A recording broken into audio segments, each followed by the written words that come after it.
We're here in the parking lot of the shop with Christopher Titus. He has custom 56 Chevy. You've owned it since you were 19? It's 19. When I bought this car, it would hit the brakes and it would just make a hard right. Like the steering wheel wasn't really even connected. But you kept it all those years. I kept it, worked on it. I rebuilt it 3 times myself. So at a certain point, it got to Chip Foose. Right, so we do Titus. I get some money to blow, and I always wanted my dream car. I've been reading Hot Rod magazine since I was a little kid.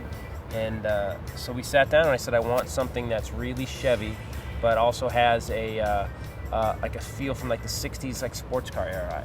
And I want to do it with my 56 Chevy, which is, it's a big car to do that with. Right. And so Chip and I sat in my office at CBS, and we came up with this. Now, how many years did it take him, or how many months did it take him to do? No, not months. It took 3 years to build it. 3 years? 3 years to build it. First of all, they took the frame. They hand-built the frame. The frame is all hand-built. It's all C5 Corvette. Rack and pinion, everything on it, all the way back. Both bumpers were flipped over. The 56 bumper flipped over, and then an inch of material added. And you can't even tell, like Chip. No. So Chip, what Chip will do is you'll describe to him what you're talking about. You can tell him literally start driving. Yeah. He'll start drawing it out, right? But I was real specific. He wanted things like he was going to angle the headlights back. He was, that was a big custom thing. They were putting those E-Class Mercedes headlights in hot rods, and I said, no, I really want to keep it Chevy, anything Chevy. Those scoops are actually off a 69 Camaro. Yeah. Or Nova. But then he would take everything I wanted to leave Chevy and change it. Like the headlight rings are off a F-150. His dad, really? Yeah, his dad rebuilt this whole grill. Because it's a double Foose car, Sam Foose and Chip Foose. Right. So his dad redid the entire front end, redesigned the front end off of Chip's drawings. So it's got 20-inch wheels on it. The problem with that is that the car was built and designed with 15-inch wheels. So he opened up the fenders and redid all the reveals and everything again. So both fenders have been opened 2.5 inches. To accommodate the 20-inch And it wasn't a convertible to start with. It was a sedan. Wow. It was a post car. So I show up to Chip's dad's house one day, and you think, yeah, I'll customize it. And I show up, and the fucking roof is on the lawn. And it freaked me out. So everything from the dash was extended 4 inches back, and then the coolest thing is I wanted this look to it. I really like the old Jaguars and stuff, and some of the old sports cars that had the fairings in the back. Right. So I didn't know how they were going to do that. What Chip's dad did was he took another dash out of another 56 Chevy, cut and added metal to it, and built this tonneau cover. There's 2 seats under there. And it seems like it should be made out of fiberglass, but it's all steel. It's all steel. The windshield, people don't even notice it unless you park it next to another 56 Chevy. 56 Chevy windshields are straight up and down. This is a 69 Ford Fairlane header, which was narrowed and shortened. And then there's a guy that makes windshields. I had 2 windshields made, cost me a ridiculous amount of money, and there's a windshield sitting in a museum somewhere just waiting in case this one ever gets cracked.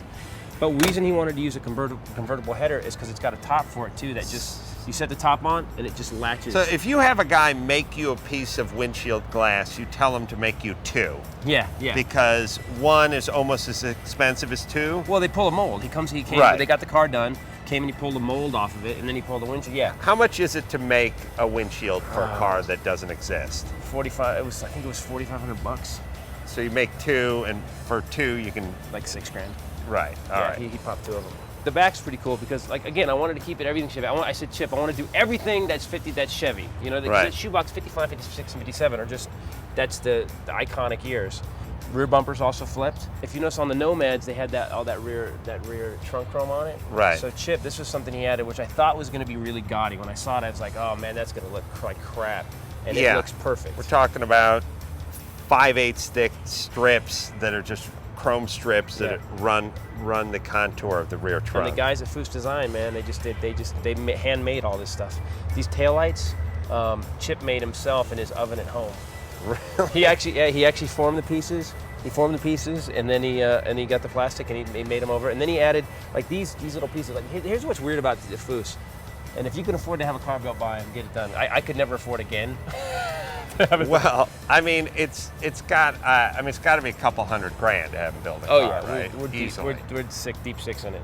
Yes. But he took that's the emblem off of the steering wheel originally. So he takes the emblem off a steering wheel and he puts it on the rear tail lights. That steering wheel, Again, handmade. It was the original ones were like 15 or 16 inches. Chip cut it all down to 14 inches and made it look stock. Totally insane. I mean, it does look like a stock wheel from that era, but it's not the big boat variety. No. Now we're popping the hood, Right. and we're looking at a Corvette motor. It's a Ramjet 350. It's a crate motor. Ramjet 350 crate motor. Puts out about 360. And it's all modern. All It's modern air conditioning. Fuel injected. Fuel injected air conditioning. And the coolest thing about this is if you see this thing, by the way, if you look at first of all, look at the hood. Everything's one piece. Yeah, it's pretty Like amazing. the entire front end is one piece. There's Yeah, no I mean, there's seams. no, you don't see any welds. You don't see there's the coil and there's the bag where the overflow for the Right. radiator is, and that's the reservoir for the washer fluid. There's none of that. It's all and gone. then also there's a sort of a air cover plenum type thing that's just a work of art that's sitting on top of the Right. whole Well, thing the that reason- he the just thing- pulled off with one screw. The thing with this is that I love the Chevy stuff, and Chip, like I was saying, I really like the bird, but I don't want the bird hanging, because that bird, look at the thing. Right. Right. The thing actually carry passengers, and so I said, but Right. I want it in the car. So Chip, I want it somewhere, and so Chip, I thought he was going to make a smaller one, but Mm-hmm. instead Chip put it in the engine cover. It is crazy. That was like on the hood of a That was Chevy, that was right? on the hood. That was on the hood, yeah. See, while the Europeans were trying to create downforce on the front of the car, the Americans were trying to get it to lift exactly. off the ground. I'd bought this big flip up, old school, hit the button, flink, Yeah, Le gas Mans cap, style. right? Yeah. And I brought it to Chip's shop, and Chip stopped laughing. He just put a lid on the laughter, and he said, "I'll make it look cool, but you can't have that." Now we're talking about the gas cap, by the way. Oh, and it's electrically activated. And the then- car has a name? It's called Once a Night. My dad had named our boat Once a Night, K-N-I-G-H-T. And my dad in 1956 had a T-Bird, black, with cross swords on the hood, and panties hanging off one sword, and a bra hanging off the other one. Oh, He used to- such a class act. and he used to drive it to school.